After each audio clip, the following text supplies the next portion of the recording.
Hello guys, welcome back again. So yeah, again discussing about the ancient times, the mythological characters, mystical futures, ancient beings. So we came up to this conclusion, and now onwards is the right time to start our classes by topic by topic. So today onwards, let's choose a topic. So let us start from the evolution of man. Again, once again back. Today is the 24th part. Man, human being. So what was he? So the human beings first evolved on the earth. So it's a mystery for the humans till now to know about the secret of man. So what was he and how was he? And then what amusements and what achievements have he made? The whole work from the beginning of the world's evolution is working upon this. So till now we are in search of our existence, our roots, with a strong basis and underground basis, which are links and somewhat broken links. The historians are gathering this by this matter. So we are selected the humans first. Let us talk about the humans. So as per the ancient text, and we know by the many books of history, we come to know that man evolved, the evolution of man. Some says that it is because of due to the Darwin, as per Darwin theory, he came out from the animal. So it is quite unbelievable, children. Then suppose if he came out from animal, we can have somewhat of the characteristics similar to animal. So at some aspects this theory was rejected, but man didn't come out from animals as per me. He is already pre-planned and made, calibrated by somewhat the supernatural power, some call him as a god or whatever. So after his evolution or his birth upon the earth by the god, when he landed on the god, so he started his life. Firstly, he looks out the environment from where he came. As per the holy books, if we go, he was lived first in the Garden of Eden, what we call in Urdu, Jannah. So then he has to make the environment according to his norms, his facility. So he moderated, he shaped the present world as per his comfortability. Firstly, the couple came and their children, till now we. So still we are working hard to make this world comfortable for us. Then not only this, there are some works which we have to do. In some fields we can't reach. See, I'll give you a big example. See, in a year, when the man landed on the moon along with our Indian Rakesh Sharma on the Apollo 11, along with Neil Armstrong. So these are the first man to step on the moon.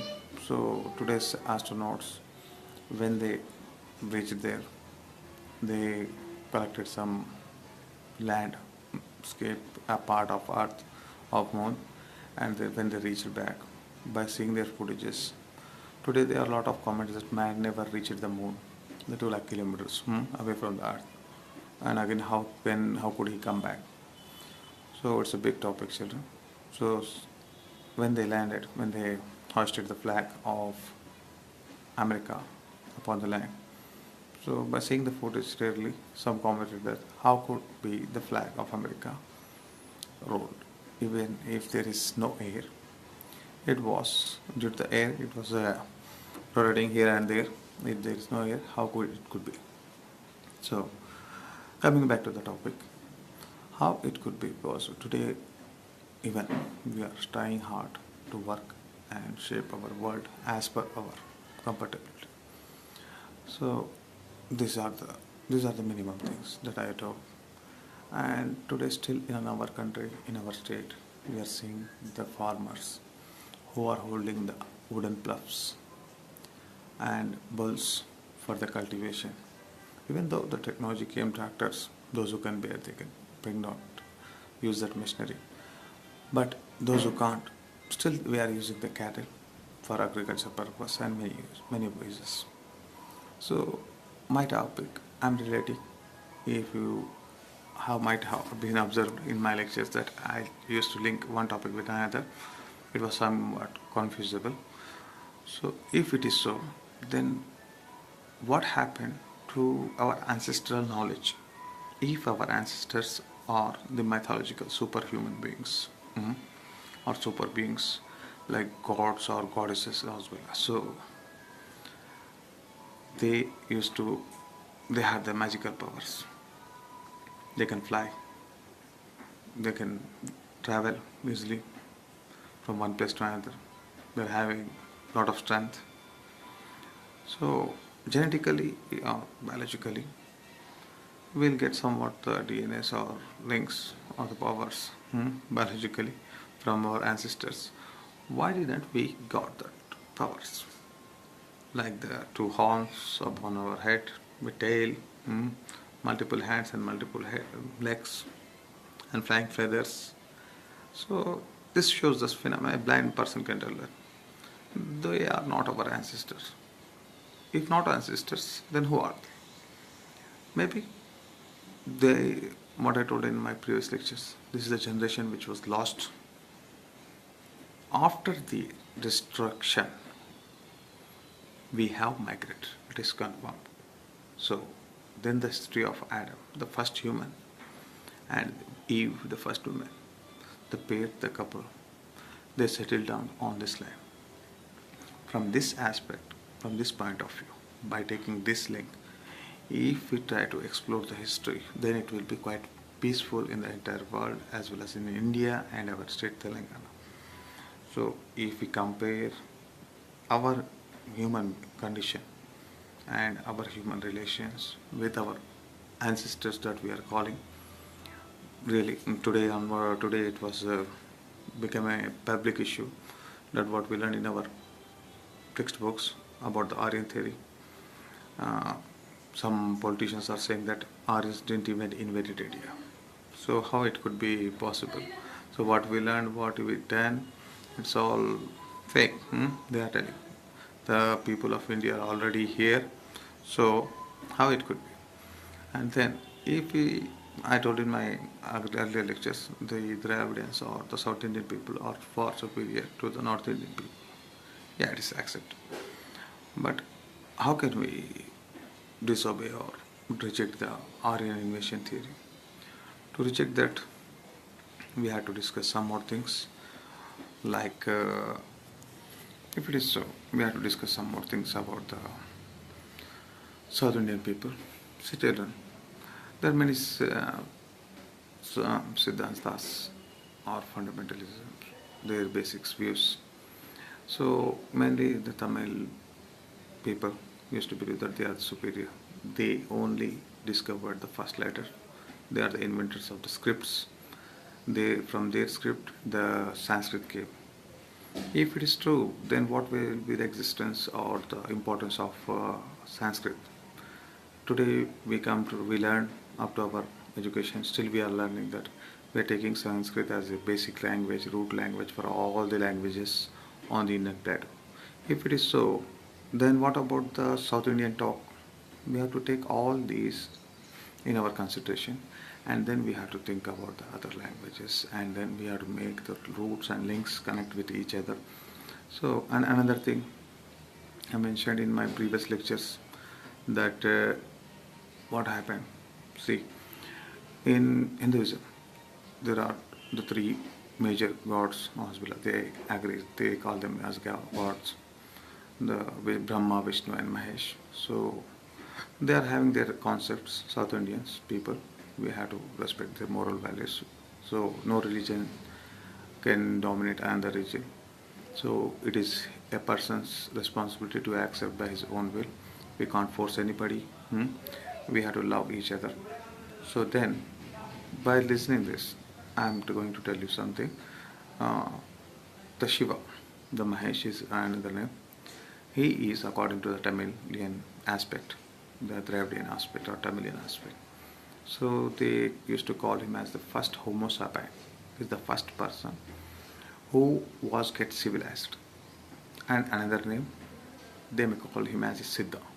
What is the word Sitha? The knowledgeable person, the person who got enlightenment, who known himself.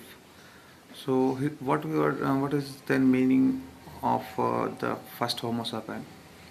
There are a lot of confusions. So I'll make it somewhat easy for you. So first Homo sapien, according to me, means so the people of this plateau, South Indian plateau, they characterized him as Siddha. So we have to take him as a not only the first Homo sapien, but we have to consider him as maybe he is a group leader of this plateau, who was strongest among others rather than others, or among the group of people to whom he leads. If you see the picture of Shiva, he's having trident, he rides upon the bull. Means this shows that he is a mountaineer, or he uses trident to hunt. He is a very good hunter. And bull, he is having somewhat knowledge about agriculture. So he is having perfection in some 2 or 3 fields. And even if you see, there will be a what is he called, moon upon his head. That's it on the picture. This shows that according to Tamilian theory. So they called him as one of the astronomer of that time. Maybe he's having the knowledge of sun, moon, stars, the zodiac signs. So that's why he will be a group leader. We are not having any objection. These links we have to connect. So children, here we are seeing, we discuss from the evolution of man, and according to the geographical area, the man and his value and whatever works he done, it varies. That what's happening here.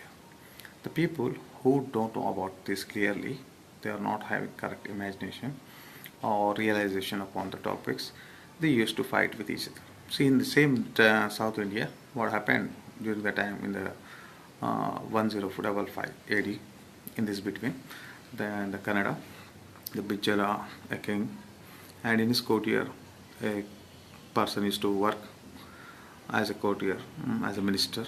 So his name was, he's a very famous, if you come across that topic in your next classes, means in your PG classes or whatever, you might have heard his name. His name was Veera Basveshwara or Basveshwara. His Samadhi, it is here at Basvakalya, so in Karnataka. And he was very famous in Maharashtra also. So what he did, he murdered the king under whom he was working. So what is the reason here? We get laughing. So the king is the follower of Vishnu, the another one of the 3 Murtis. So he murdered him and he flew away from there, Karnataka, to the eastern part of India, and he entered into the Kakatiya kingdom. So then onwards, he started preaching the Shaivism. So before this, I have to tell you one more thing. Why he murdered? His king was follower of Vishnu, and he was the follower of Shiva. So then a lot of things happen. If you've gone through that, you might have understood. You might understood my word, what I am going to do. I don't want to discuss this all politics. So the difference came in the worshipping, the way of worship. We discuss about this in our next classes. So they got the difference, and a minister worked and murdered the king, and he flew away to next another kingdom and taken shelter there. And then he got respect, because the tribal people who are here in the Kakatiya Empire, they given patronage, they given shelter to him, and where he improved this Shaivism and named it as Veera Shaivism. And because of this, the Veera Shaivism was very much flourished, and as a result, it was the time of 1050 AD nearly. Then at the time, still Jainism and Buddhism are here. The tribal people or the village people of these areas, these are small kingdoms, Kakatiya Empire kingdom at the time, not very big, but a new one. They firstly worked under many kings, So the kingdoms, dynasties such as Rashtrakutas, the Chalukyas, Badamis, Vishwakus, and Shatavahanas, even at the Gupta's period. So the Prolaya one was the first one. So we are don't have it. Coming back up to our topic. So this Basaveshwara, he got sheltered there. He taught them about Shaivism. As a result, at that time, whatever the temples and the monasteries of Buddhists and Jains, that all was restricted. See, today, if you see, check out the net or whatever, the political people used to use these words. The Muslim king Aurangzeb destroyed 3,000 temples, or some more, or 30,000, they say. Here in the southern plateau, the same thing happens. It was Kshetriya Dharma, they says, but what is this? As a result of Virashaivism, so nearly